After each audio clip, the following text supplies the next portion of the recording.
Čaute priatelia. My ľudia sa častokrát pýtame otázky prečo. Práve takýto typ otázky prečo nás nutí podvedome hľadať chybu, vinníka a ospravedlnenie. Otázky typu prečo nás držia v minulosti. Ak sa opýtate otázku, prečo sa to stalo, naša myseľ začne hľadať minulé filmy, ktoré už nemáme ako zmeniť. Zároveň sa aktivuje obrana. Stačí, ak sa opýtate seba, prečo som to urobila, prečo som to urobil. A naša myseľ začne generovať samé výhovorky, nie riešenia. Taktiež sa aktivuje tzv. Ruminácia alebo súčka.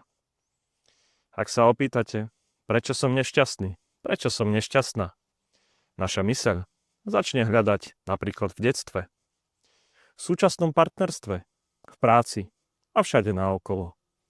A garantujem vám, že nenájde jednoznačnú odpoveď. No a zároveň nás tieto otázky typu prečo držia v roli obete.